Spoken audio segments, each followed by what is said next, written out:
I got it close to sleep. I probably would have been able to. Thank you. Just but my feet wouldn't let me. I know it, Joanne. I don't get home till about 1. Okay. Oh, So I had a bridge for a while. And I was just crazy. I didn't Yeah. just, but anyway. If there's any where they Yeah, that's what Kenny said. I just realized I forgot to send you the top of email. Oh, good. It was on my list It's to gonna be send. easy. You'll see. You better have baby, buy a house. Sorry.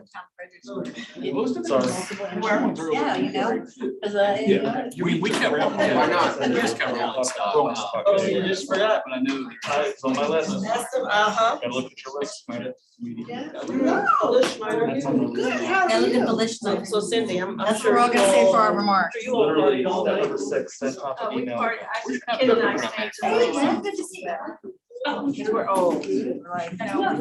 you let Bailey stay out longer than you? No, I had to. Yeah, Bailey closed the place down. You're gonna be sitting right over here. Rolled in late. Bailey brought the party with her.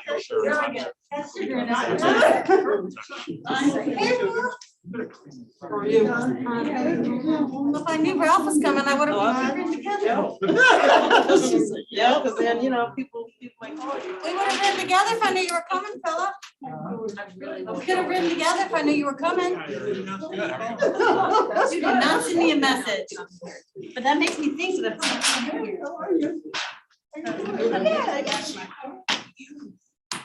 I do know her. Goody. She was in church with me. About 2 weeks ago. What church you? Oh, that's right. That's right.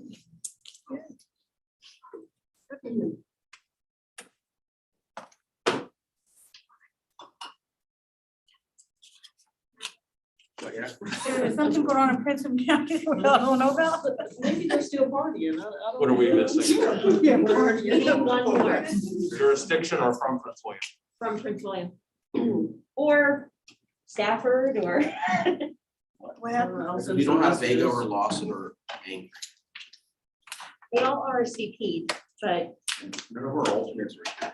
What I see. actually, yes, we do have, Okay, sorry to see you back there. Kim is here. Where's Benny? No Benny? I'm sorry? No Benny? No collide. No. No Benny.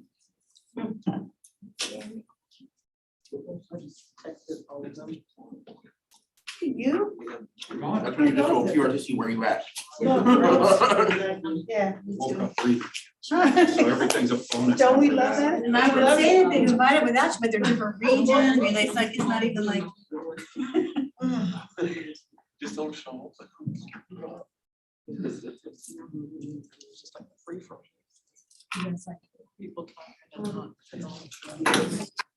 Have their name out.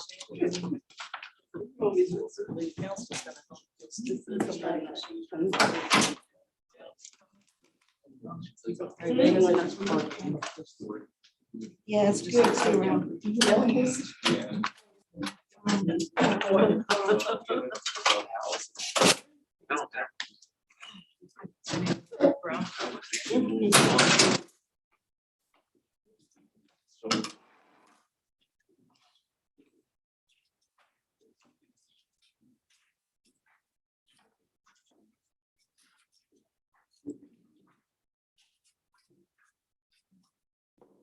Chair Franklin, we can begin anytime you're ready. Now call this meeting to order. No public access is being provided by live streaming the meeting on PRTC's YouTube channel. This information was on PRTC's website, Facebook page, at the Transit Center, as well as being advertised in Inside Nova and the Freelance Star. Can you please stand for invocation and the Pledge of Allegiance? Please bow. Thank you for the opportunity to serve once again. Thank you for the ability for us to be in the community and to serve. We ask that you just bless us and give us wisdom, truth, and knowledge, that we may be better servants. In our Father's name we pray, amen. Our pledge allegiance to the flag of the United States of America and to the republic for which it stands, one nation, under God, and indivisible, with liberty and justice for all. Christine, will you please call the roll? Mr. Angry, Andrea Bailey, Present. Kenny Bodie, Present. Margaret Franklin, here, Janine Lawson, Yesley Vega, Pete Canlon, Maggie Hansford, Kalai Kandasamy, Kim Short, Here. Benny Smith, Ann Wheeler, Tanisha Allen, Cindy Lamb, Meg Bunky, Thomas Cohn, Pamela Stabeski, Here. Ralph Smith, Here. Jeanette Rischel, here, Preston Banks, Alana Mensing, Daryl Moore, Matthew Kelly, Jason Graham, Deborah Frazier, Gary Skinner, Here. Tim McLaughlin, David Ross, Jennifer Mitchell, Jennifer DeBrule, Todd Horsley, Here. Lee Carter, Elizabeth Guzman, George Parker. Madam Chair, we do have a quorum. And now moving to item 4, approval of the agenda. Is there a motion? So move, Madam Chair. Second. Moved by Mrs. Besky, seconded by Supervisor Bodie. Any discussion? Christine, will you please call the roll? Victor Angry, Andrea Bailey, sorry. Andrea Bailey, Kenny Bodie, Aye. Margaret Franklin, Kim Short, Cindy Lamb, Aye. Pam Stabeski, Aye. Jeanette Rischel, Yes. Gary Skinner, Here. Todd Horsley, Yes. Elizabeth Guzman. Madam Chair, that motion is approved. We'll now move into item 5, approval of the minutes. Is there a motion? So move, Madam Chair. Second. Moved by Supervisor Bailey, seconded by Supervisor Bodie. Any discussion? Will you please call the roll? Andrea Bailey, Aye. Kenny Bodie, Aye. Margaret Franklin, Aye. Kim Short, Aye. Cindy Lamb, Aye. Pamela Stabeski, Aye. Jeanette Rischel, Yes. Gary Skinner, Aye. Todd Horsley, Yes. Elizabeth Guzman. Madam Chair, that resolution is approved. All right, we'll now move into item 6, the Virginia Railway Express Chief Executive Officer's time. Mr. Dalton? Thank you, Madam Chair. And good evening, Commission members and others. You have the VRE CEO report and other materials from the October VRE Operations Board meeting in your packet. So I'll just give a brief overview under 6.1. System-wide on-time performance for October was 86%. Ridership for the month of October continues to increase 1 rider at a time to nearly slightly over 15,000 riders per week, or over 3,000 average daily riders. We continue to monitor the projections for the return to work from employers in the region and anticipate ridership to continue to increase at this slow pace over the next couple of months, and with a projected increase after the start of the new calendar year. Our staff continues to work primarily from remote work environments as our own return to work plans have been stalled. We continue to maintain a continuity of operations with all of our business functions operating effectively. Any questions or? Okay, so for 6.2, this is an update to the financing analysis for the proposed commuter rail operating capital fund, CROC backed debt. This is an information item. This is a presentation that we gave at the operations board meeting. So Mark Schofield, our chief operating officer or chief financial officer, will give a concise version of that presentation. And just so you know, from a process standpoint, want to give you, a look at where we're at on this process now. No action taken tonight. We will go to the operations board on November 19th and seek a recommendation from the operations board. So you're likely to see this come back around at your December meeting. So wanted to give you a look at it. And of course, if there's any follow-up questions, either you can reach out directly to Mark or myself. So with no further ado, Mark Schofield, our Chief Financial Officer. Madam Chair. Thank you, Rich. Madam Chair, Commission members, Rich gave a great introduction there about where we are sort of in the process, so I'll jump right into it here. This is just to let you know where we are in sort of the long timeline of this debt issuance.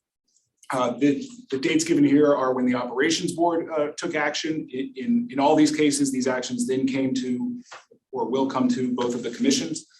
So the original action was back in November 2020, the authorization to enter into the funding agreement between VRE and at the time DRPT, now DPRA. That agreement was executed in March of this year.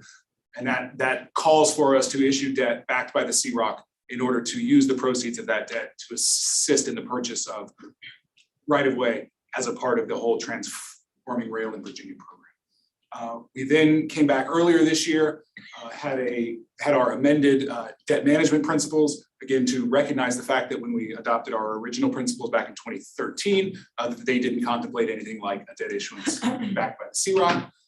Where we are now is that third item, coming to the operations board and then to you all the commissions with a proposal for how we want to proceed on the debt issuance after having done a lot of planning work with PFM, who's our financial advisor. So we'll talk a little bit about that here. That's the point of today and next month. And then you will get one more bite at the apple early in 2022. We don't know exactly when, probably March or so, where we come with the actual debt documents, the actual plan for issuing the debt and get that final level. So, we'll talk about two things real quick. One is the credit assessment, and the other is the options.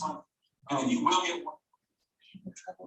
The credit assessment is just looking at how do we think the market is going to react to the issuance of bonds like this, backed by the CROC, which are ultimately backed by regional gasoline taxes. All that you all are probably know the agencies, Moody's and S&P and Fitch. They all use basically the same factors. They all have their own sort of special methodologies. Luckily, the methodologies are not really a black box. You can actually sort of recreate it and get an estimate of where you think you're likely to land. The boxes on the top row there are kind of the macroeconomic things that they look at, you know, like what being in Northern Virginia, for example, is very strong.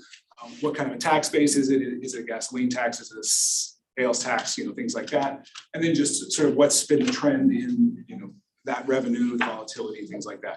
All of those across the top again are sort of the macro things, and then the ones on the bottom row are sort of specific to the issuance that you're looking at. So for example, the revenue collection, how do the funds go to DMV, and then how does DMV transfer them to us?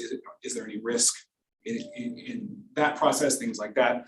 The debt service coverage then is how much total money do you have coming in versus how much are you actually committing to debt service. So if the coverage was 1, that would mean you were committing all of the money that you were expecting to come in to debt service. That would be relatively risky. We're looking at a debt service coverage more like 2. So with the $15 million that we have coming in, annual debt service of about $7.5 million. And then that last box is just the things that the bondholders look at in terms of the covenants, how are they protected, things like that. So if we go to the next one, please. Thank you. PFM's assessment of where we would likely land with this issuance. If you look at the column that's headed in the green, we would right now expect that Moody's would give us a low AA, AA3, and then S&P would give us a high A or a low AA. That's very solidly in the investment grade range, which is what we're looking for. One of the most obvious comparables is the recent I-81 bond program, which is also backed by regional gas taxes all along the I-81 corridor. We actually were in the room with PFM when they got the news back from Moody's that they were getting a AA1. They were actually expecting AA2, so that was 1 notch higher than they expected. So that was good news and sort of gives you a view of how Moody's at least is looking at gas tax backed bond issuances. So again, you can sort of tweak these things, but the clear answer is we expect to come in at a very solid investment grade if we do move ahead with the debt issuance. So then once you have that piece of information, we can go to the next slide, please. Then we looked at different options we could use to actually access the bond markets. And so we looked at 5 different things, a number of which have actually already been used by VRE and the commissions in the relatively recent past. One is to just do a direct public bond issuance. That's how the original revenue bonds for VRE were done. The second item is using the Virginia Resources Authority. I know you all may be familiar with them in your own jurisdictions. A lot of jurisdictions use them for transportation, jails, water and sewer, things like that. That allows a number of issuers to sort of join together and do small and medium sized issuances all as one, lowering the transaction costs. VRE used VRA back in 2018 to refinance the rail car debt that we have. The next two are USDOT programs, which you may have heard of, TIFIA and RIF. TIFIA is a loan program. It can be direct loans, it can be credit support to a whole range of different transportation projects. And then RIF is specific to railroad projects. We have not used TIFIA in the past, but we have used RIF. That was how we originally bought the 60 rail cars that we have now refinanced with VRA. Then the last one on there is VTIB, which is the Virginia Transportation Infrastructure Bank. We wouldn't look at this as a primary way to do the debt issuance, but maybe as a supplement. Very low interest cost, but they don't have a ton of money available to lend. And there are a lot of sort of competing potential users in the Commonwealth. So again, that one would be more of an add-on rather than the primary way to do it. In working with PFM, we actually were able to strike 3 of these relatively quickly. The VRA would have required credit support from the local jurisdictions. That from the beginning is something that we have said we don't want to do with this issuance. We want this to be a straight revenue bond, not drawing on the credit of the local jurisdictions. So that one was out. The 2 USDOT programs are both very similar to each other, have similar interest costs and things like that. But the RIF program does require the payment of what's called a credit risk premium at the beginning of the loan. So that alone makes it worse than TIFIA. So if we do want to go the USDOT route, we think we will go with TIFIA. And then, as I mentioned, for VTIB, they are sort of oversubscribed. They only have a limited amount of funding and a lot of people looking for it. And in the discussions that we had, it became clear that if they were going to support TRV and the capital projects of TRV, that it would be better to do that directly through the VPRA rather than kind of indirectly through VRE and then to the VPRA. So that brings us down to our top 2, which is public bond issuance and TIFIA. And the differences between those two are pretty clear, actually. When we had PFM run the numbers, this was back at the end of the summer, late August, early September. Sorry, the numbers right. TIFIA does have a much lower cost of interest. So the estimate was that over a 30-year term with $7.5 million worth of debt service each year, we'd be able to generate about $158 million, which would then go to the VPRA to assist with the right-of-way purchase. If we were to do the public bond issuance, the total amount of proceeds would be less. It would be only about $134 million. So strictly from the perspective of how much money can we generate, TIFIA seems like the way that you might want to go. However, the public bond issuance has a number of sort of non-quantitative benefits that recommend it. The first is that we think it would have a much shorter time frame. That going through the TIFIA process would take a lot of time applying with USDOT, have some uncertainty about whether we would make it in the program, and also add to the interest rate risk that in waiting longer to do the issuance, that interest rates might go up in the meantime. The second has to do with the reserves. If we did the public bond issuance, we would be able to fill those reserves out of the debt issuance proceeds. If we go the TIFIA route, we're not able to do that. That would then stretch out the payments on the end of the pay-go portion at the end of the 10-year period. The third is flexibility in terms of the bond covenants. For a public sale, we would only have to satisfy the underwriters. We would have a fair amount of ability to craft the covenants the way that we want. Whereas if we go the USDOT route, we have to sort of do exactly what USDOT wants in terms of the bond documents. And then the last is if we go the public route, we'll have an easier ability in the future if we want to refinance the debt. So we've been talking a lot, obviously, with VPRA as we've gone through this process, and while they, of course, are interested in maximizing the revenue that comes for, the right-of-way purchase, they absolutely understand our interest in having the flexibility to do the bond issuance in the way that we want, and they also have a genuine interest in getting the money more quickly. So the recommendation that we're going to come to the commissions with next month is to go with the number one option there, the public bond issuance, and that is with the concurrence of the VPRA. What we'll bring to you next month is some more specifics about exactly what those next steps would be in terms of engaging the underwriters, the trustee, actually going and getting indicative credit ratings from Moody's and S&P, and then also what the timeline will look like between now and actually coming back to you and asking you for that the last approval. So there we go. I'd be happy to answer any questions. Any questions for Mr. Schofield? Thank you, Madam Chair. Rich, a couple things. If we could go back to the slide that showed AA plus and which slide that is, please. Yeah, the one with the little green There you bar on go, it. perfect. So for those who don't know, the difference between AA and AAA plus, for us, it means millions of dollars that we save on our loans and everything else like that.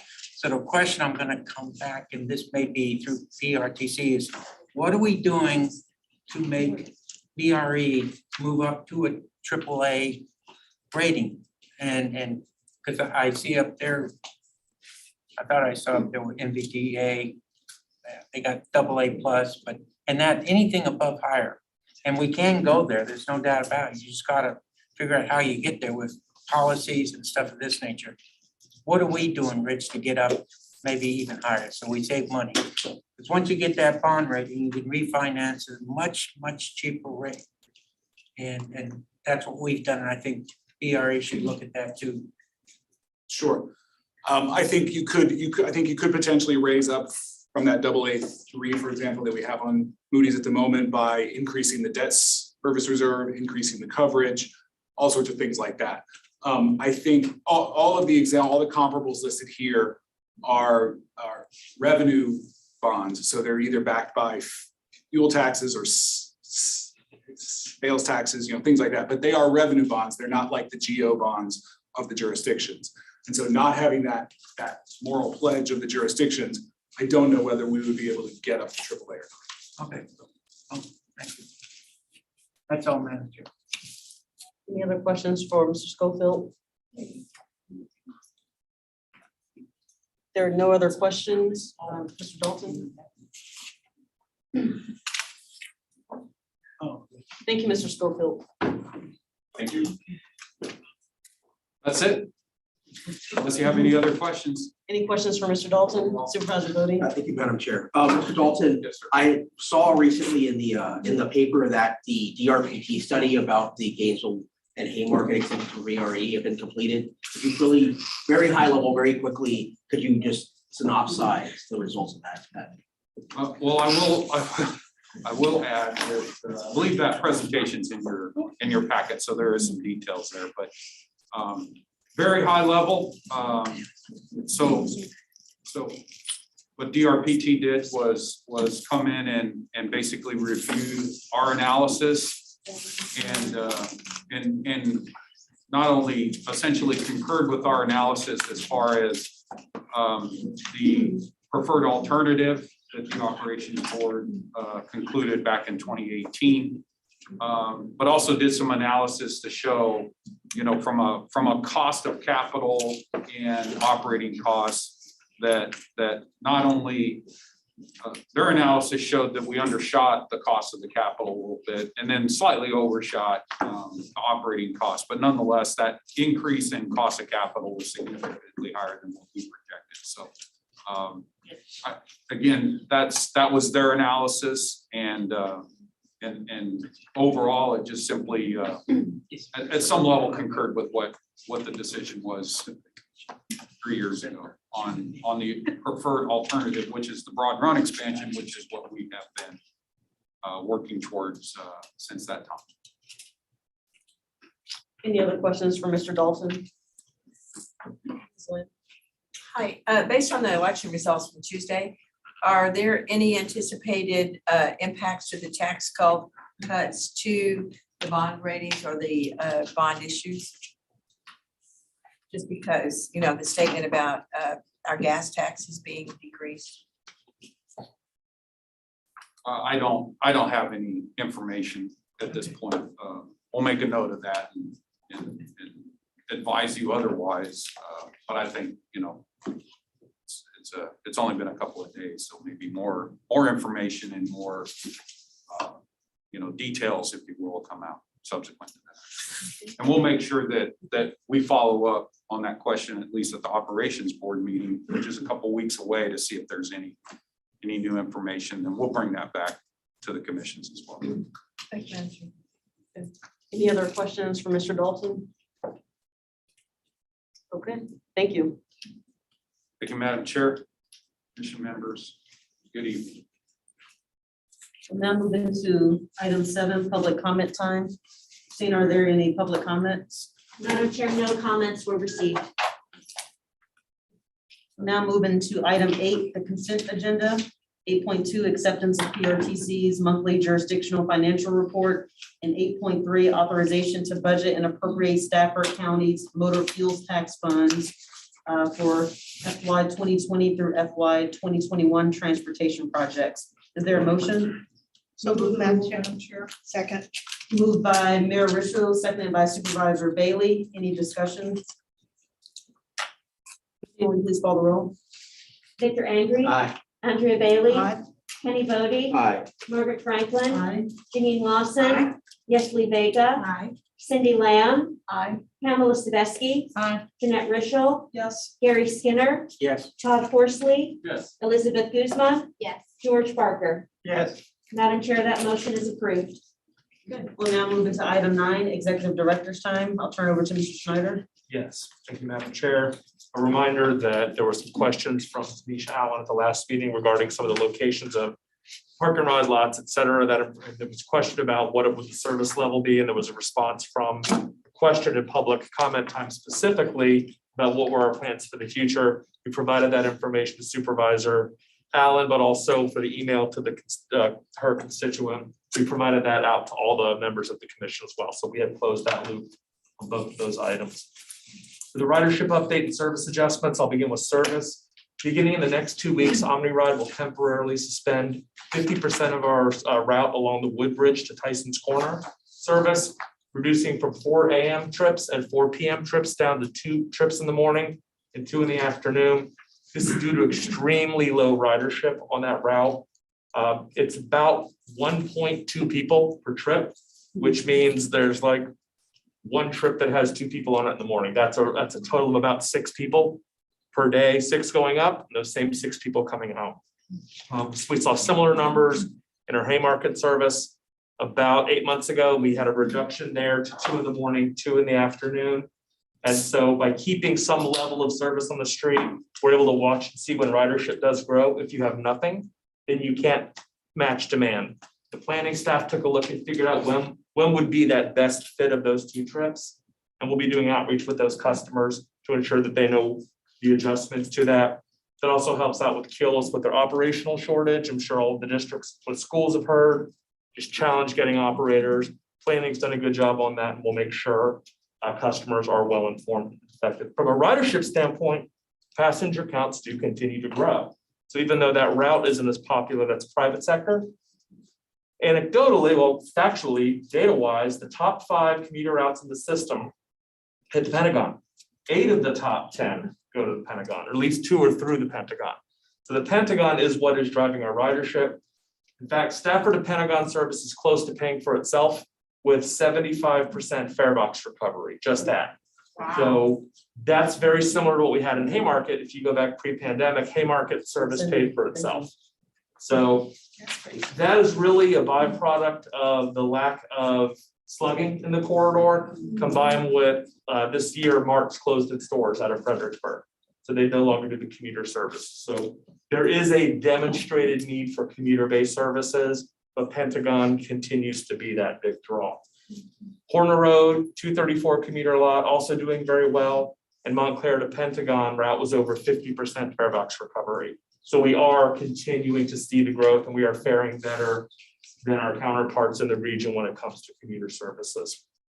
Fleet and facilities, continuing to work toward bus purchases for the I-395 and 66 commuter services. We are just a year away from I-66 full-time hot lanes bi-directional. So we'll be expected to deliver some of the new services there, and we expect to be very popular because there'll be a 35-minute travel time from Gainesville to the DC line. Right now, it's 75 minutes or more. Wow. So yeah, giddy up. It'll really make an impact because we'll be able to get customers in much quicker, and we expect that by that point, the demand for increased services as people go back to work. So there is consistent concern, and we've got it. Are we buying vehicles we don't need? We were pre-pandemic, we were operating out of what we call our contingency fleet. These are vehicles past their useful life that we rotate in while we buy new equipment. So we're very comfortable in terms of acquiring the matching fleet. We're spending dollars that are appropriated that benefit the toll payer. The toll payer comes back, if we don't have services, they're not getting their bang for their buck. So those are some of the commitments we've got. The Western facility continues to have some new building challenges, HVAC, plumbing, et cetera. Fortunately, there's about $400,000 in residual funds from the construction of that were appropriated. It's letting us upfit the facility and make the repairs and then go back to the contractors and vendors. It's tough with part supply and inventory to get some of these issues addressed as quickly as we would like. But we fixed the issue and then chased down the warranty to make sure the employees are working when the heat goes out like this morning. So we want our employees to have heat and cold, et cetera. So be appropriate. Madam Chair. Supervisor Lawson? Thank you. That is unacceptable. Who was that contract? Wendell was the engineer, Clark Construction. So- Good grief, that building is literally months old. Yes, it is. And so it's issues tied to the boiler, and so we're working through, I don't have my HVAC expertise, but I have a feeling it will soon. So are they actually charging us for the service calls and then we recover it from the warranty, or how does that work? So they're coming in and getting the work done, and we're just saying, get it done, we'll then chase down the warranty portion of it as well. We're not paying for things that we shouldn't. We're just ensuring. No, I understand that, but why are we even having to deal with the warrant? Like, shouldn't the contractor be chasing down any payment? Like, Yeah, just working with them to do so. okay, good. Yeah. We don't have any money going out for service, right? No. I was gonna say, we shouldn't. I mean, it's It's literally, brand new, correct. y'all were there. That's right. I mean, can you imagine getting in a brand new house and I not know, having and your then it heating? breaks out. Exactly. Exactly. So those are the very things we're working. So, So so clearly the GC needs to know that and we're then- not happy about that. Very much so. Yeah, so it'll be beautiful outside and freezing cold, or it'll be freezing cold outside and you're sweating to death. So it's again, HVAC challenge, and it's a very, very complex system. Very, very complex, designed to be that way because of the LEED certification. So it's designed to reduce carbon footprint, energy, et cetera. Yeah, it should be designed to work too. Agreed. Agreed. So our bigger concern is actually here at the Woodbridge facility, the 25-year-old building. We've got a number of issues that we're working through, including our underground storage drainage system. If you recall, we had a collapsed manhole this past summer. We're going to go ahead and take steps to do a secondary assessment, make sure we don't have similar issues. Out of precaution with the winter coming, we rearranged where we park vehicles. It was the weak areas were located specifically at manhole cover or manholes. What had happened was the sidewall collapsed. And then, of course, when the sidewall collapsed, the dirt goes with it and things go in. So just to avoid that, we're taking that precautionary step.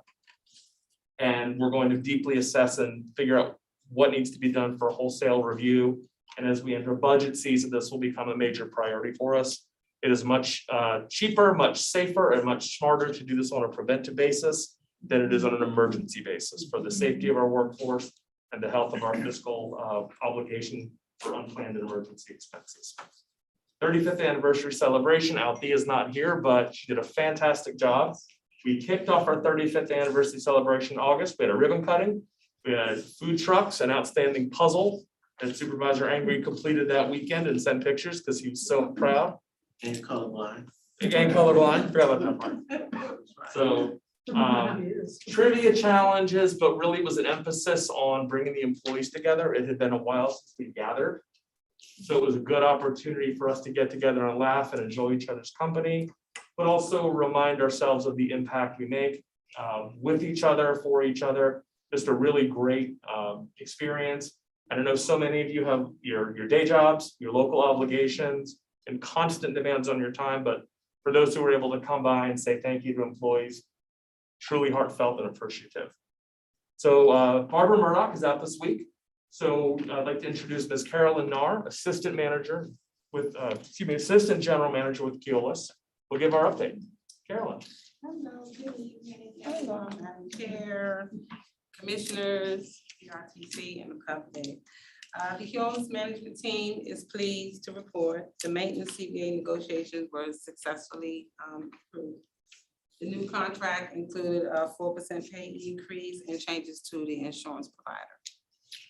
Since our new fueling and cleaning contractor has been on board, we have received positive feedback from our customers, operators, and PRTC. Our management team is pleased to announce we celebrated our 1-year anniversary on November the 2nd. We held cake at the facility for the staff, for the maintenance crew. We're so pleased to see a lot of the commissioners, Commissioner Bailey, and Commissioner Franklin, Supervisor Angry. I didn't get to see you, but I heard you were here. At Woodbridge, thank you so much. PRTC showed up with their staff over in Manassas as well. Thank you so much for your continued support. It was really great. Also want to report that our management team has conducted operator ride-alongs. And we've received a lot of good feedback from the operators. They're actually really excited to see our presence out in the field. Our HR department did a job fair recently at the Manassas facility on the 26th. Out of that job fair, we were able to recruit 2 bus operators and 1 dispatcher. So again, as you can see, we're having our challenges with recruiting efforts for bus operators. However, our HR department and our corporate office is working to find strategies on recruiting efforts. We also are going to be holding our health and wellness fair on November the 13th at the Manassas facility. We're going to have a representative from the Virginia Department of Health there who will be providing updates on COVID vaccinations and the benefits. So that should be really nice for the staff and operators who will come. We're also going to have a variety of vendors there present to also provide healthcare information. That's it for me. Any questions? Any questions? Supervisor Angry? None for her, but just a question in general. Thank you for that. It's just a question of Bob's presentation. Can I ask a question? Yeah. You brought up about the bus route being minimized on, what was the corridor you were saying? Is that? Woodbridge to Tyson's Corner. Okay. And I Woodbridge, where in Woodbridge? Like is Aaron, specifically, where is that operating? The VRE station and the 123 commuter lot, and then it goes into Tyson's Corner. okay. I'm good. One by his day. I think overall, as we discussed, like minimizing these routes, I know I have some huge concerns along the Dale Boulevard corridor, and I was specifically thinking about this one young lady who literally walks out of my neighborhood with what was at one point her baby in a stroller.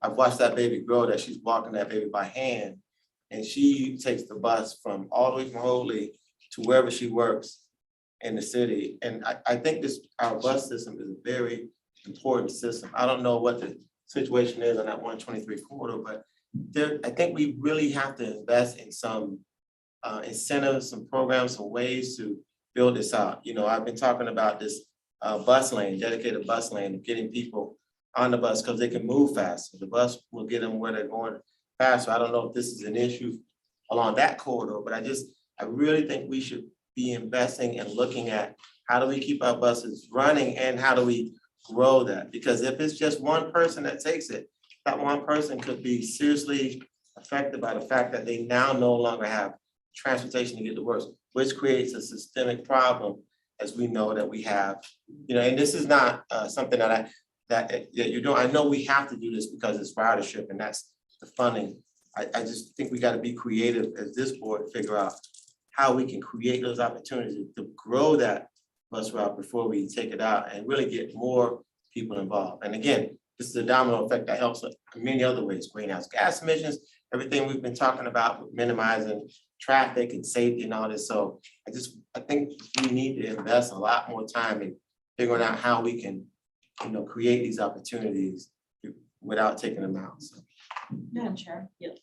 Just let me respond first to that. I think that's a good point. I think that's also why we're looking more and more at micro transit for some of these areas where we don't have enough ridership, but we do know that we have people that do rely on that service. So I think being innovative and creative is I think we're kind of doing that now with the micro transit piece, but we got to figure out, how to do that more. And more importantly, we just have to figure out how to grow the routes back. And I think as we continue to move out of COVID, we'll see a lot of the ridership return, as we've seen with the Spotsylvania route to the Pentagon, as well as Montclair being back at 50%. So I think we'll see that. Unfortunately, this is a situation where patience is gonna be key in helping to kind of get beyond where we are economically. But I think that's a point well taken. I think Dr. Schneider wants to speak in. I was just that route is historically a bit of a challenge just because it is going into Tyson's Corner. And with Tyson's Corner still being so heavily oriented to private sector, they're not recalling their employees. That's the big hit. The comparison is the Haymarket to Rosslyn, which was by percentage wise, one of our best utilized route, same boat. So that's the indicator of when the employees are recalled, that's when the ridership will drive. And if they will get recalled. Correct. Supervisor Vega, then Supervisor Lamb. Thank you. What's the life of this route? What has the life of this route been? How long has it been in existence? I believe it came in part about 7 years ago, directly tied to the construction of the hot lanes through that corridor. So it's been there, just partially funded through obviously passenger fares, localized and state level service. Yes, funded by DRPT. Funded by DRPT. So So 7 years. Yep. Okay. and it just has not, it's not been a top performer, but it's been a consistent performer. So it's been strong enough to keep on the road, but it hasn't had the growth where other routes where we've gone to 6 or 8 trips in the morning and 6 or 8 in the evening. It's pretty much sat at that level since the origin. Okay, thank you. Supervisor Lamb, and then Supervisor Wilson. Thank you. Before we go out of 9.2, I wanted to ask you, Mr. Snyder, much like the Stafford to Pentagon route and the grants that we received to do that, are we going on the offensive now that Mark has stepped out of the picture to bring in Fredericksburg with a possible, pilot project down in Fredericksburg doing the same thing? That's something we're working very closely with DRPT for the potential for, and that it's really dependent upon the FedEx extension. So Okay. we're working closely with DRPT, Todd and his team, to look at what are some of the different avenues so we can have service ready on full day. Okay, thank you, sir. Supervisor Lawson. By the way, the chicken's. I was talking about the sauce. If you have any chicken for the sauce. Christine announced earlier, I'm sick of sandwiches. I think actually amazing was the right adjective. Sorry, just a little levity here. distracted. Yeah. So, if I recall correctly, you said earlier that this route is only averaging 1 or 2 riders? 1.2 per trip, per one way Yeah. trip. So But that's also, I mean, I'm glad that you're obviously, canceling it because it's not even close to performing. But I do also believe it's even post-COVID, that's a really unusual performance, right? yes, we We expect have that low number to grow. performing rider routes, but this is like really unusual, right? Correct. It's about normal for a middle to lower performing route in the COVID environment. If we see this in a year, I'm not sure we can justify this operation. And that would be something we would bring to the commission. We're turning this off operationally to save resources for the future. If there is not that return, we will come back to the commission and say, we as a staff recommend this because we think the resources can be deployed, and then you get to make the decision as to whether you agree or disagree. And that's so much of what this is. We have the stimulus funds to keep these types of services operating. That's the point and purpose. But at the same time, we don't need to bring on new employees for the sake of running empty buses.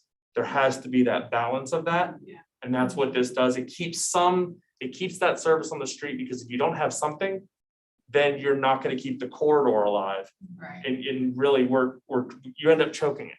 Right, well, and you know, we all have to be mindful that whether it's stimulus funds or local gas revenues, they're public funds. Yes. Right? So, yeah, we need to obviously use them wisely. And I'm glad to hear that you're gonna work out a micro transit for this passenger. But potentially, and some of the things we will look at is if the ridership doesn't really resume in a post-pandemic environment, that is where we really get aggressive with a van pool. How can we do this differently? The route was more than a van pool, but it just wasn't strong enough to have growth. If it doesn't return, then we will absolutely figure out a way to say, look, at a certain point, we'll help you, we'll do ride matching, we'll find solutions, but it just won't be a bus that holds 57.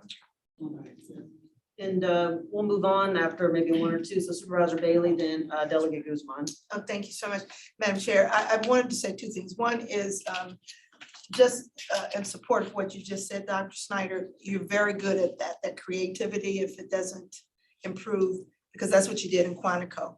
And so thank you for just having a creative mind in terms of that, because the service needs to be there. And then the other thing I want to say quickly to Keola's for the first anniversary, Ms. Snow, where are you?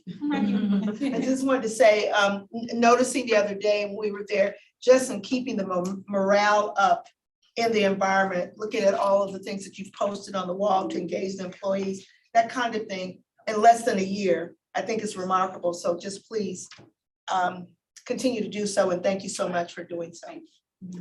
Delegate Guzman. Yeah, just a question and a comment, Madam Chair. So my first question is that if you have tried that route on the weekends. I mean, It's a commuter route, right? It is a commuter-based service, so it's eligible for Monday through Friday. It doesn't really have that. And secondarily, it would be less popular on weekend. I would not agree with you. Okay. Because many people in Prince William County would love to ride a bus to go to Tyson's Corner instead of being stuck in traffic. Right. Now, I will note that we do have our weekend service to the metro route, and then, but ride into DC and then out. I know it's not expeditious, but there is that option available. So, but driving to the Woodbridge station to make that transfer, weekend service when tried has just historically been unsuccessful in the region. If the commission feels that we should add Saturday service to this commuter route, we would certainly, put something together and bring item back for the commission. And the follow-up to that, Madam Chair, is that since there are funds that we have to use and we have to try a service that is not being written throughout the week, and we can try, instead of riding Monday, riding Saturday and see, but that will have to come along with advertising. Because we'll have to, do an outreach and put it on webpage, newspaper, new service Saturday from Woodbridge to Tyson's Corner. I think that will be very attractive to a lot of people who live in Prince William County. And the second point is, I understand, I wouldn't agree more with Supervisor Angry, because there are people who can afford to buy, a vehicle, and now they're gonna have to be put in that situation. And I'm thankful that we're thinking about how we're gonna help them. However, throughout the years, I've always seen that inconsistency and changes that discourage a rider to really trust on the service. So, and it hasn't been a motive for people to actually ride it. So at some point, we have to decide, try different venues, because if we continue to change or discontinue services, what I hear in the community is that, well, I'm gonna ride the bus if I have to wait for 2 hours, if it's gonna be discontinued next month anyway. Yeah, if I may, I think also there is a difference between the commuter routes and the local routes. what I've seen, and correct me if I'm wrong, those who really rely on public service are most reliant on the local routes. And it's my understanding that's kind of been a steady pace. So we haven't cut any of the local routes. It's the commuter routes where people are going into DC or other areas north of us where we've seen the struggle, and that's a direct result of COVID. I think once we can get beyond COVID more permanently, we can start looking at some of these things that I think a lot of us wanted to do coming into 2020 and coming into PRTC, wanting to expand service and really be a regional actor where we can kind of change the mindsets of people to get out of their cars onto the bus. But then COVID happened. And so with COVID, we have to really look at the resources we have or the lack of. We've gotten a lot of federal funds just to keep our current service going, even when the ridership wasn't there. And so I think right now in this particular moment, it'll be hard to expand service when it's still very up in the air when it comes to public transportation. Other parts of the economy have come back. The restaurant economy has come back. A lot of small businesses are back up and running, but unfortunately, public transportation has just not gotten to where other sectors have gotten. And so that's kind of what we're still struggling with. I think, I guess VRE left, but their ridership is lower than where we are as a bus system. Yeah. And it's all just a direct result of COVID. So I definitely agree. And I think we should be always thinking about innovative ways, even in the type of transit economy that we have now, to be thinking about alternatives. And I think that's what we're trying to do, particularly with the micro transit. And that's not going to be the only option. I think we'll continue to think about what else we can do while in COVID. But unfortunately, the transit economy just hasn't returned where we thought it was going to be. And Madam Chair, if I may, Sure. just to follow up, because what is happening also in the private sector, I mean, they are getting prepared to go back to normal as well as the public sector as well. We're seeing changes. But then, for example, and I'm using my employer, the department that I work for, it's about 700 employees, and we are going to all be located in the Mark Center in Alexandria, from which at least from the 700 employees in the city of Alexandria, 30% live in Prince William County. So that is just one example of service when there is availability of service is attractive to people who live here.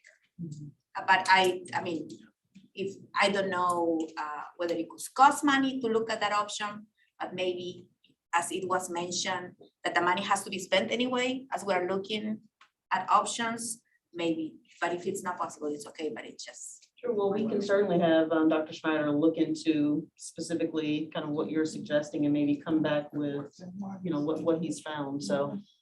Okay, we should move on. We're gonna get to Lawson and then we're gonna move on.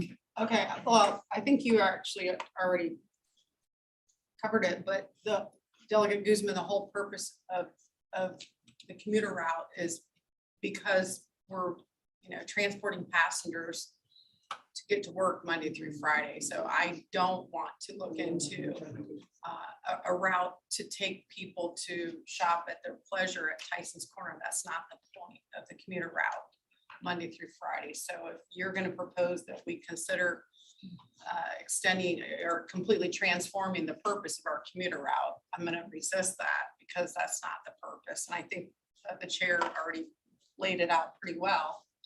But the local routes are to subsidize and help people who don't have their own transportation for their local, needs for living. But I certainly don't support the idea of using public funds to haul people up on a Saturday to enjoy Tyson's Corner. But it sounds like what you're asking for is the Mark Center route. Well, before she got to that, she was certainly supporting Tyson's for Saturdays. So we'll look into the Mark Center route. I think we're always exploring whether we can ever get to weekend service. Obviously, I think right now we're just trying to maintain where we are, but we can certainly look at the marks in a route and just see what's there. If it's not, we're gonna move on, and then maybe we can do some of this in our comments as commissioners. So there are no items for 10 presentations and information. We'll now move into item 11, action items. Item 11.1 to authorize that the executive director to restructure the Manassas Park Local Route 68 into a demand responsive zone. And this authorizes the executive director to basically kind of restructure that route, also due to low performance. And I'll turn over to Dr. Schneider to explain a little bit more of the details. Yeah, so we restructured the service in December of 2019. Pre-pandemic, ridership in the corridor has returned to better than pre-pandemic numbers. So what that means is the routes have performed and improved.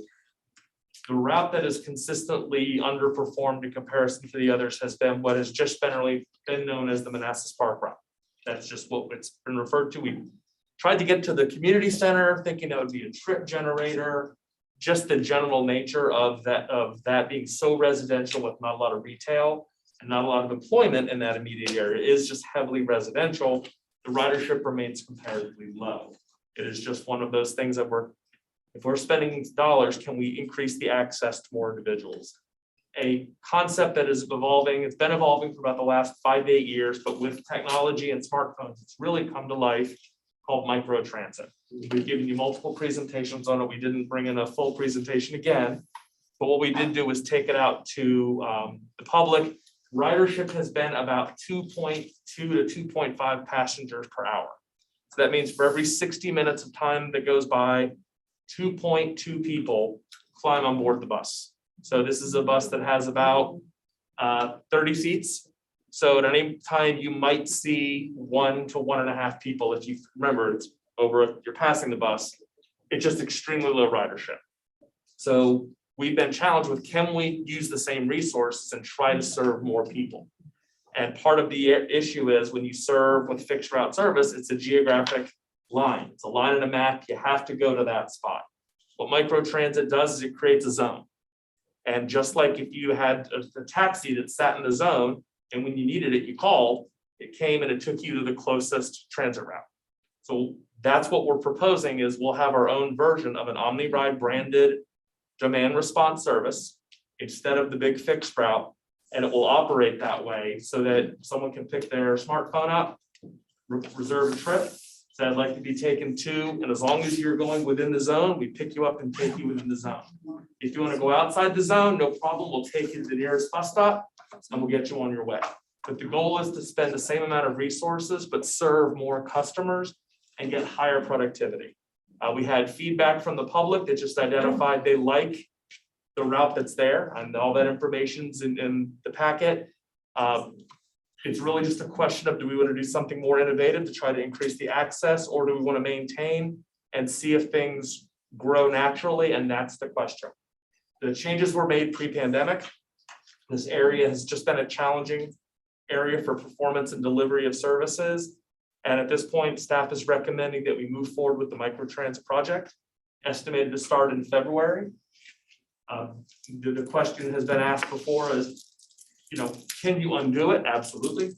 This is not like we're digging a subway tunnel. This is just about a different type of vehicle and a different technology. The goal is to partner with Keolis on this. Keolis has already implemented this in Loudoun County for services. They've implemented similar things in Richmond. This is probably in 150 different cities in the United States right now. And this is targeted to things for the future of Quantico, Dumfries, areas that have a lower population density, or what is frequently where you have a low population trip generation, meaning it's lots of residential and they're all leaving, and once they're gone, there's really not a whole lot of need to move around inside of it other than for personal recreation. Hey, I'm going for a walk, or I'd like to do that. If they need access to medical, shopping, healthcare, that's what that vehicle does and delivers. So that is in essence the request, Madam Chair. Okay, is there, So move, Madam Chair. okay, any discussion? Yes, there's been a lot of comment to come in. There's been a petition that's signed. I really think that the ridership of this line needs more time to adjust. So I would request that we defer this decision for about 6 months, give the ridership a chance to increase and give the riders a chance to adjust to microtransit. And Dr. Schneider, is that a time frame that we can work with, even if at the end, we have to go to the microtransit service? Yes, so we are not, the plant we will not be buying a vehicle for this initial phase. We have 2 vehicles already. We have options for taxi cabs. So if we see a vehicle breaks down, we have ambulatory passengers. So we have the partnerships in place, including Keolis, who said, don't forget, we have supervisor vans. So we are vehicle-wise in position to, we're not buying anything new for this. So if we decide to wait, it's simply pulling that trigger at a later time and seeing what happens naturally. We as a staff recommend this from the standpoint of it could provide more mobility options, but at the balance of, would anyone lose anything? Not really, but if more time is desired to let the route grow, let's do that. We could also go out and spend $1 million in advertising. I don't think we've moved the needle a whole heck of a lot. So in terms of investing lots of dollars in marketing and advertising, no, but elbow grease, absolutely. And so that's part of what we'll do, is do more outreach to see where aren't we reaching and what else can we do to increase that ridership. In addition to allowing time for the route to grow, I think it would also allow time for the ridership to make that adjustment. Because these folks have been dependent upon bus service for a very long time. And this is a jump for them, it's a leap. And in addition, I would request that there be that outreach campaign on the bus itself, that people be informed that they've been given 6 months and, So what I'd like to be able to do then is to set a date for the June meeting. And the reason I recommend that is that gives us, if we do want to make some type of action or movement, it gives us enough time to make the adjustments for what is usually our fall service change. So if we wait too late into the year, if we get, so that's about that right window. If we go too early, we don't have enough data. If we go too late, then we can't act and we're locked in for a longer period of time. Is that correct, Perrin? June would be the optimum decision date? Yes, that would be good for fall. I like the idea that they'll be given a specific date. Yeah, let me just say that, is it possible for, because you mentioned about the marketing costs, if it's low ridership already, then it seems like we can probably have some of those conversations one-on-one instead of having to spend the money. Correct. So let's figure out how to relay one-on-one with those individuals instead of having to spend the money. So there is a motion on the floor to move forward. Would you withdraw your motion? Can we have further discussion? Can we have further discussion? No. Can we have further discussion? I'll second the motion. Yeah, We didn't have a Because second. I think she wants a motion to defer. But she put a I put in motion. motion before she said that. Okay, so you're not withdrawing your motion. Further discussion? Yeah, I do have a question. Dr. Snyder, when you talk about expanding, what does that mean? Do you mean staying in the area to expand, or what do you mean? You mentioned that you use the terminology expand. Expand to other areas or expand in the area where you are? I wish I could remember the exact sentence. I'm trying to understand, and just in the conversation that the mayor said, I'm just trying to understand, how do you serve, if this is an idea for other areas, how does that look? And if I may, because this doesn't impact where we're doing microtransit anywhere else. This is simply the Manassas Park route where there are people who are concerned about getting rid of it. So this would just delay it to A, see if the ridership picks up, and B, give them time to learn more about microtransit and to adjust to the idea of moving away from the service and moving towards microtransit until the route comes back. That answers my question. Thank you. Madam Chair. I think Ms. Lamb and then Supervisor Vega. Oh, no, I just second your motion. Okay. I just want clarification. you threw out $1 million, elbow grease. What are we talking about in terms of trying to get these folks that are asking for that extra time? What exactly are we gonna do? So elbow grease, we're not going That's to, it. we're not going to spend $1 million. Right. I'm saying we could, but we wouldn't move the needle. I apologize if I confused Right. that. I just wanted to be clear that we're not gonna be Right. voting to spend $1 million. No, we won't. No. Okay, Yeah. thank you for that. And so after the 6-month period, what exactly are we expecting? Are we expecting a report back from you? What was able to be accomplished in that 6-month period? And then another recommendation from Yes. you? So we'll come back in June. What I anticipate is a list of activities that we've done for whether it's reaching out to businesses, community centers. That list of this was our effort to outreach and grow the ridership. In addition, we'll bring in accurate, consistent data to show the whole corridor. Here's what the 3 routes are performing. Here's what %. And we may go so far as to just tie it to this is what you're spending for those, because that is part of the conversation as elected leaders. Do we not have that now? We can break it down for you. We don't have it in the ridership dashboard. The cost is the same per hour. In all of them, the Route 65 has a little extra service time in it than the 67 and the 68. So they're not quite apples to oranges. They're more, I guess, oranges to tangerines in terms of cost. But so when you look at one route that has about 500 to 600 and the other has 2,500 in the same time period, you're getting a lot more bang for that buck. So we have all that data. We just don't have a cut and card for you that way tonight. And in the future, I think it would be very beneficial to have access to it and to see it so that we can have something to compare. Especially when, we have one of our fellow commissioners asking for an extension, just to ensure that it's something that's gonna make sense to extend for 6 months or not. I just recommend in the future to give us access to that information. Yeah, and I think that's something we can send around along with the petition of 100 people. So maybe send that around. And I think Mayor Richel and Ms. Zabeski have been in the town halls where they've expressed concern. Now, obviously, there's still an issue with the route. I think the point is to get them adjusted to the idea of transitioning to the microtransit. It's not costing us any additional money to do so. And I think going back to the marketing costs, again, what I said to Dr. Schneider was let's talk about ways to speak individually to those that will be impacted instead of having to spend the money. Because if you put the transition period and what that will look like on the actual buses, that alone is going to tell them that, hey, you have this amount of time to figure out what your option is going to be. Oh, and by the way, microtransit can be an option. So I think that's kind of the point there. Yeah, and I don't disagree with you. I'm just saying I would like access to the petition and to everything in the information, the data, just so that, I know exactly what I'm voting on. Sure. But I don't disagree. Yeah. The petition, et cetera, is inside your packet. Yeah. Oh, thank you. And then I have Ms. not looked at it. Zabeski, Mr. Skinner, she actually had her hand before you, Mr. Skinner, and then Supervisor Angry. Thank you, Madam Chair. I just want to speak to the town hall that we attended. It's not as if they were, at least the ones I went to, was not very well attended. There were literally, I think, 3 riders and about 8 of us that were just there to listen to those 3 riders. No, actually, there were 8 riders. 8 riders? Okay.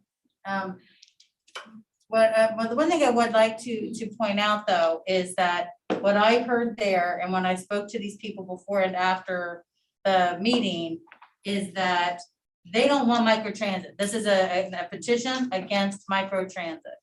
So, and I think it's, a lot of it is they just don't want change. So I think some of them were almost hostile to the PRTC staff, and I will commend them again on their professionalism and trying to make a presentation and trying to help them understand. And I say all of that because we're directing the staff to go to these same people and try to get them on board to this microtransit idea. And we still may hear the same thing when we turn this around 3 months, 6 months from now, because I don't know that they're gonna feel any different. Well, I think that we will have known in our hearts that we've tried. I just don't want anyone to be surprised if when we have this come up again, that we have a petition and we have the same people saying the same thing. I applaud the fact that we're going to go that another mile and, make sure that they understand, but I just don't want you to be surprised. Mr. Skinner?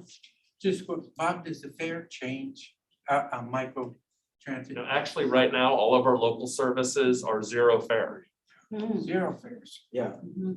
Okay, all right. But I think This- this question was micro, like, does it, so there. You mean the cost of the customer, the cost of the organization? Cost to the customer.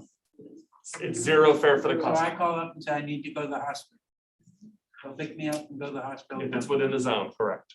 And that money is taken out of the budget here. Yes. PRTC. Wow, tell you what. To me, I could say, you're trying in this community, why don't you have it over here? I would take a free ride any day over a bus. So I'm just thinking maybe in the future, you know, why didn't, if you provided it for her, why not provide it for me? Yeah, well, the difference is they don't want it. That's-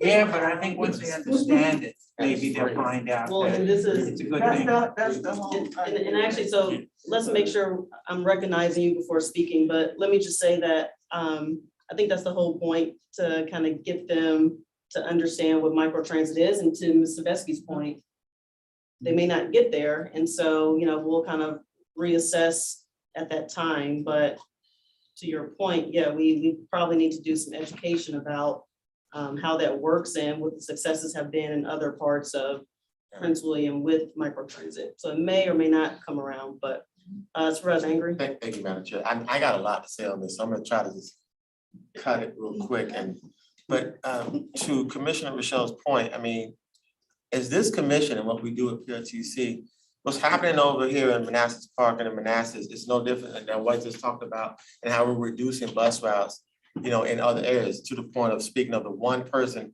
who uses the bus. And I will say this, it's not the local bus, it's the bus that goes into the city.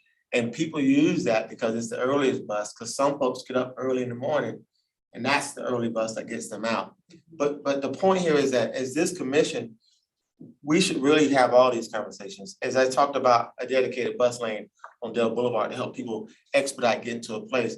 I've been studying other locales, Alexandria, the city, just free bus rides all over the place. How are they having free bus rides on the weekend and buses going everywhere? I know this is stuff we're gonna get to, but as we talk about what's happening here, we really should all be involved to the point of the 100 petitions and what you're going on. I would love to come to your meetings.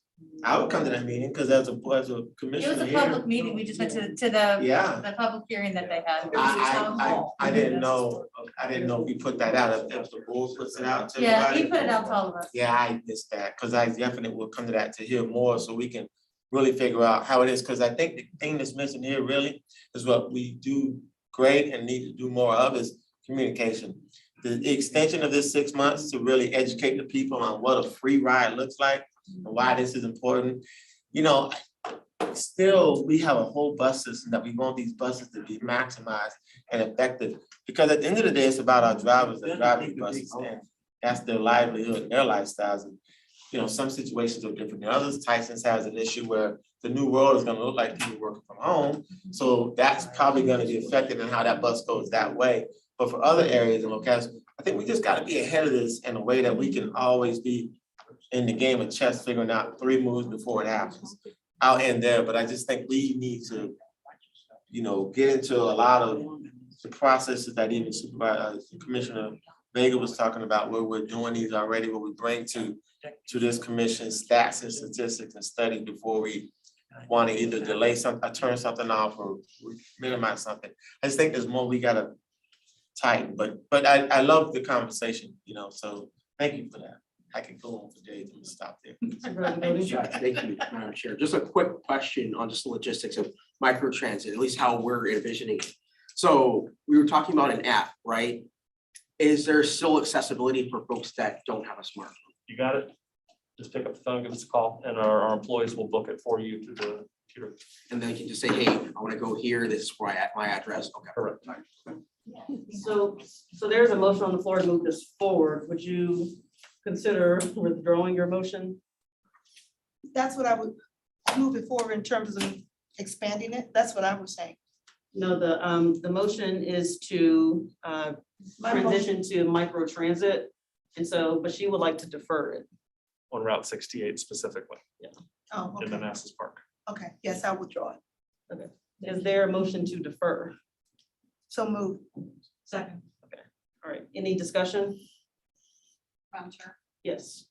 I would just ask that, that Dr. Snyder come back to us in maybe 2 or 3 months, like after the holidays and in January with a report of, you know, what you've done to communicate with the writers and just like, don't wait 6 months and then tell us, so an update.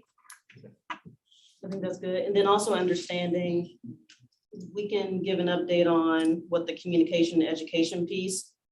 There may not be a pickup in ridership because of the holidays. So just managing expectations there in terms of update on I ridership. request February because we won't have that much to be able to get done, so it gives us a little extra time. February's fine, if it's fine with the maker of the motion.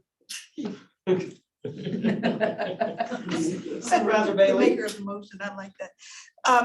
I just wanted to say, the reason why I was moving to approve this is because I know that there's a need in my district. And I'm not trying to be selfish, but I'm just saying, we've had these conversations in reference to the cab accessibility, that kind of thing. So I think it's a necessity, but I think going back to something that Commissioner Angry said, we just need a lot more information. So we're making a wider decision, I think. I don't mind expanding it, but I know that there's a need. And that's why I was really excited about this. So, the maker of the motion to February, but I think we need to And a little just, more education. just to frame this a little bit, to refresh. So this was just out of that corridor. Right. That was the lowest performing, and it was the one that if you were gonna pick one route in the whole system to make this transition, that's the one. Okay. And it's really for 2 reasons. Number one, it is the ridership, but secondarily, there's a defined geographic boundary. You've got woods to the north, you've got woods to the south, you have a whole new county to the east, and then you have fixed route service to the west. It's from a transit planning perspective, it's a pocket of residential, well-connected neighborhoods that lets that vehicle zip. It's the perfect environment to do this pilot. It doesn't mean there aren't other great environments to do the No, pilot. I get it. But that was the one where we're already spending money. So without having to cost anything new, so we can absolutely launch this, for example, in the Quantico area. But that's an additional spend on top of what we're We currently don't want doing. additional spend. But So just- that's the dilemma that's how do you bring, it's picking something and converting it. That's what allowed it to be cost neutral and why we could do this in this budget year, even inside a COVID environment, because there was no ask for new cash. It was a conversion of something. So that's, Okay. that's just the fundamental impact. And just so we're clear, the micro transit doesn't impact, it's only this route, so whatever is happening in Quantico won't be impacted. So Oh, just I wanna, absolutely understand that. just wanna Yeah. make that clear. Christine, will you call the roll? Sorry. Do we actually have I recorded that Supervisor Bailey withdrew her motion, but I don't have a record of anybody making a motion to defer this. Supervisor I- Bailey made a motion to Yeah, defer. Defer. Mayor Bailey and Richel Richel, seconded the okay. motion. Thank you. Supervisor Angry, Aye. Andrea Bailey, Aye. Kenny Bodie, Aye. Margaret Franklin, Aye. Janine Lawson, Aye. Yesley Vega, Yes. Cindy Lamb, Yes. Pamela Sadusky, Yes. Jeanette Richel, Yes. Gary Skinner, Yes. Todd Horsley, Yes. Elizabeth Guzman. Yes. Madam Chair, that motion is approved. Okay, we'll now move into item 11.2 to authorize the executive director to permanently restructure the Dale City to Mark Center commuter route and eliminate the Lake Ridge to Mark Center commuter route. And Dr. Schneider. Correct. Explain this. It's a restructure. So we're not killing it. We're lining it up to keep it alive because in its current form, it's not performing. So what this does is this gets it traveling from Dale City through Horner Road to Mark Center. So that's, otherwise, the alignment it's currently got doesn't have the ridership, and we're gonna be having the same conversation we had earlier about low performing service. And this is something that is state sponsored, and the state has looked at us and said, the ridership's not there, we can't continue in this pattern. This helps keep it going. Is there a motion to move this item forward? So moved. Second. Moved by Supervisor Bodie, seconded by Delegate Guzman. Any discussion? Yeah, just very quickly. Supervisor Bodie? Like with any of these routes, I would imagine that since we're keeping it alive in some way, shape, or form, we're going to continue to monitor it. So once we get out of the pandemic, we might restructure it, tweak it later. Yes, possible. And if the ridership explodes, then if there's nowhere to park a car, what a great problem to have. Delegate Guzman? Madam Chair, just to thank Mr. Schneider for Foresight? thinking outside the box and trying to keep things alive. And then, I mean, the next point that I will make is communication, outreach, so everybody knows about it, and how can we also work together to advertise this service so we can also share with our constituency, and then we can help with that as well. So just a Thank you. little bit of feedback on that, so you know, because otherwise we may not have talked about this for a while. We have employees going to the Mark Center Career Fairs talking about the route service. In addition, we had public comment on this that said, this is the trip we ride, please don't take it away. And we said, no, we're not taking your trip away, we're interlining it. She was so happy. So happy customer with a service change. Madam Chair, Delegate Guzman? final recommendation, newspapers, social media, so then people know about it. But thank you so much. Are there any other questions or discussion? Christine, will you please call the roll? Victor Angry, Aye. Andrea Bailey. Aye. Kenny Bodie, Aye. Margaret Franklin. Aye. Janine Lawson. Aye. Yesli Vega. Yes. Cindy Lamb, Yes. Pamela Sadowski. Yes. Jeanette Richel, Yes. Gary Skinner. Yes. Todd Horsley, Yes. Elizabeth Guzman. Yes. Madam Chair, that motion is approved. We'll now move into item 12, Chair's Time. I just want to also recognize 35th anniversary of PRTC. Omni Ride, we've been celebrating for a while, and certainly been fun events, getting to know the employees and really interacting with them. So thank you to PRTC staff for kind of leading that effort. Also want to recognize the 1-year anniversary of Keolis, and to thank the Keolis staff and Ms. Murdoch for the work that you all have been doing over the past year. Can tell that the culture is really starting to change, and that people are much more appreciative of the structure that you all have put into place. So hopefully we can continue down that path, and of course, whatever the commission can do to be supportive, we ask that you just reach out and let us know. So thank you for the work that you all have been doing. Also, we do have the legislative agenda committee update, and so I'll turn it over to Supervisor Bodie with comments from Mayor Rischel to give an update. Sure. Thank you, Madam Chair. So Mayor Rischel, Dr. Schneider and I met before this meeting to go through the legislative agenda. We have a good draft to work from that. Outlines state priorities, federal priorities, and sort of things to watch on the horizon. As we all know, with the results on Tuesday, there's some pivot points there in terms of people that will be appointed to cabinetships, chairmanships in the House of Delegates, and that will sort of dictate and guide where we're going to go with that. Mayor Rischel, did you have anything you wanted to add? Nothing to add. Thank you. And to defer to Dr. Schneider, if he had anything he wanted to elaborate on. No, our key focus will be monitoring those things. We do have a lobbyist that we work with, Hefty Wiley and Gore out of Richmond, been in contact with them all week. And really, it's just more about, at this point, strategy. I think we lost Senator Barker, so I was really going to count on him to take up this part of it. But we'll, of course, work with him and just try to get an understanding of what the key priorities will be and then act accordingly. Sure, and then I'll just say, obviously, with Senator Barker, hopefully we'll have him back on PRTC and Delegate Guzman to help us in Richmond. But obviously, with the shift in the General Assembly and the administration, I think we would be strategic to make sure that we're meeting the right people and having them advocate on our behalf. And so I'm looking at my Republican friends on the PRTC to make sure that we are put in touch with the right people on the relevant committees to push our agenda items forward. So, Madam Chair, Supervisor Lawson. thank you, Madam Chair. Please remind me, do we have Senator Barker, Delegate Guzman, and then don't we have another delegate Delegate assigned to Carter. the commission? Right now, Delegate Carter, but he. Well, Oh, okay, but so Forgot about technically him. we have 3 members of the GA, right? right. And so, yeah, just making sure that with the shift in the majority, like I said, we're talking to the right people. Obviously, we'll have Delegate Guzman, hopefully, and Senator Barker to continue advocating, but. So remind me, is that what the speaker and the Senate Majority Leader, they decide who to That's right. send, correct? That's right. And so we do have an additional slot, but I'm thinking more in terms of Transportation Committee, making sure that they know what our priorities are, so. Yeah, Yep. Supervisor Vega and I'm sure will keep you posted if we hear anything about who's being tapped for what. That sounds good, yeah. All right, so we'll move into 12.2, the nominating committee, and I'll turn it over to Supervisor, or I'm sorry, Commissioner Sebeski for her update.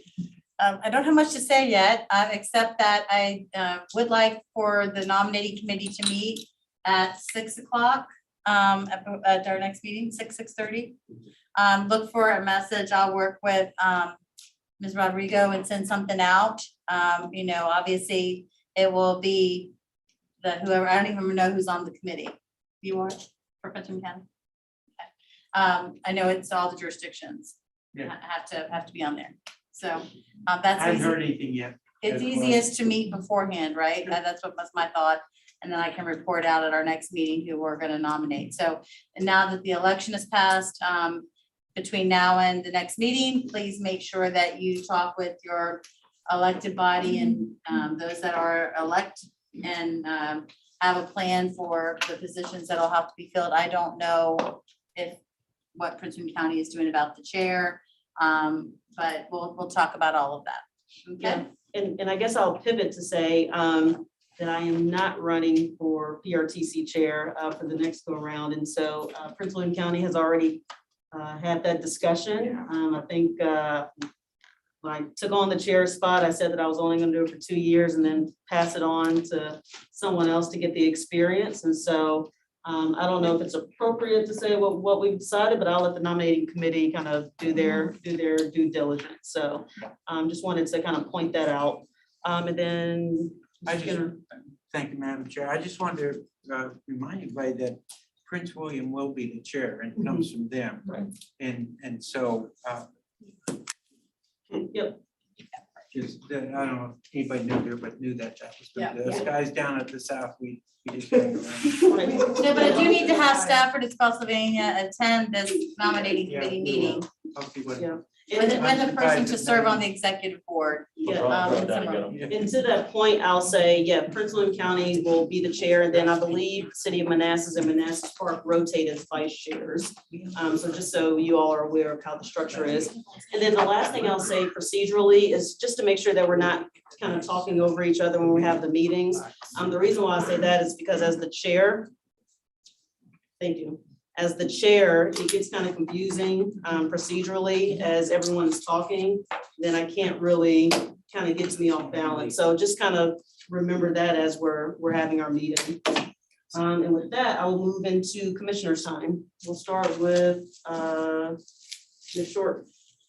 Nothing good. Thank you. I'd just like to mention that we did lose a supervisor in Spotsylvania from the pandemic. He went in for Barry Jet, the Spotsylvania Livingston District, and he was in for a week, came down with pneumonia, which is associated with that, and he was not vaccinated.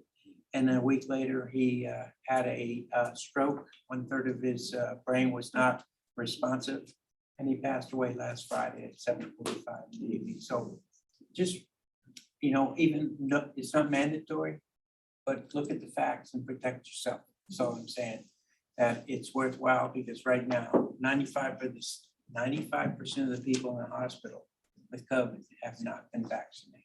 So it's your choice what to do, but I can tell you if you don't, here's one case that causes death.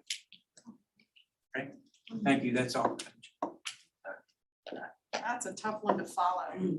Gosh, Gary, I'm sorry to hear that you lost a colleague. That's all I have. I don't have anything, Madam Chair. I wanted to just clean up a little piece is, when we talked about, the Pentagon route being such a secure route in Blooming, just always remember, the Pentagon subsidizes all of those employees that ride. So you literally get about a $350 smart card advancement to ride the bus. And this has always been known as a community area. And that's what it's always been feeding to, depending on. I want us to just remember that as we look at innovative ways of how we grow our bus route to actually increase people going everywhere. And a lot of that does go into the city. Even if we talk about weekend riding to do shopping, I think at some point we can be in a place where this county flourishes and our bus system is very relevant. I wanna stress that. Thank you, Madam Chair. Thank you, Madam Chair. To my my colleagues and staff, my sincere condolences. I'll pass. And so, That's it. I'll pass. I just want to say thank you, everyone, for being supportive, to give the extra time to let residents get acquainted and informed about microtransit and hopefully build the route. So thank you. I just want to offer my condolences to Stafford. That's always a terrible loss and That's Spotsy. I'm sorry, your spot That's is even okay. worse. I'm That's all sorry. But either way, I'm very sorry, Yeah. Gary, for the loss. That's, I unfortunately see way too much of it in what I do and I appreciate your words.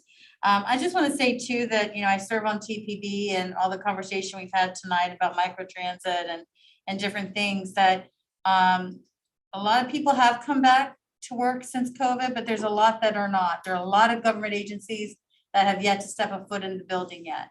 And yes, they do get subsidized, but we don't know how this is all gonna go. And we talk a lot about that at TPB, as you know, with the fact that commuting is forever changed because of COVID.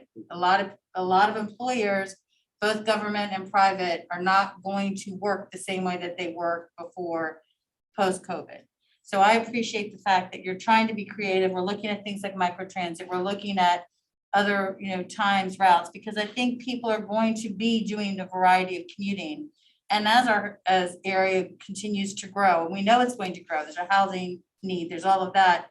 The more their need there's going to be for a robust bus system that can get around all the time. And we get that with the denser that we become and the more opportunities that become. But it is going to take some being creative, especially in the beginning. Nobody wants to rate. Part of the local route issue is that people are waiting 70 minutes and and that just doesn't work for a lot of people too. Microtransit is going to offer them a different option. So anyway, I just wanted to offer that information. Thank you. Thank you, Madam Chair. A few things for me. One, to echo a sentiment that you expressed earlier, some of the chatter that goes on in this room. Unlike some of the other bodies that we sit on, the folks online that are streamed in can hear all of us talking at the same time. So just for clarity of the folks that are tuned in, I think it'd be helpful if we just tried as much as possible to defer to the chair. So I wanted to echo that. Two, I do appreciate the conversation we had about the routes and making sure that we're not inadvertently having folks fall through the cracks because we're trying to save money. And I appreciate the conversation about how we can be innovative and make sure that we're being fiscally responsible with the resources of the organization without losing those folks and what we can do. That being said, I appreciate the work that staff did on that Mark Center route that we tweaked with the Lake Ridge area. My constituents utilize that route as well. The last few things I talk about it every meeting that I come to, that DRPT Springfield and Quantico study is wrapping up. I believe you all make your presentation to the General Assembly next month. Is it December? December 1st is the deadline for submission of the report. Right, and that a part of that is, expanded express bus routes and bus rapid transit and some of the things that we've talked about locally to really look at. Yes, there's talk about expanding rail, there's talk about expanding metro, but those short-term bang for the buck is going to come down to expansion of our bus service. So I really look forward to seeing the public report to the General Assembly and how we can then collaborate bipartisanly, if that's a word, with the new administration, with the transportation folks, with whoever the chairman of the transportation committee is in the House of Delegates, to really move the ball forward on the findings of that report, so we can continue to improve the quality of life for our community-oriented constituents. That's it for me. Thank you, Madam Chair. Nothing to add other than the executive summary of that Springfield to Quantico Enhanced Public Transportation Study is on the RPT website out for public comment. We will have a full report on the website soon. All right, is there a motion to adjourn? Second. Moved by Supervisor Vega, seconded by Supervisor Bodie. All in favor? Aye. Opposed? See you next month. Still to see her. I just read your obituary. Andrea, I had a Yes. still to see her. Nice to see you again. I'm sorry I didn't make that event. I didn't either. I did not. So I have opportunity.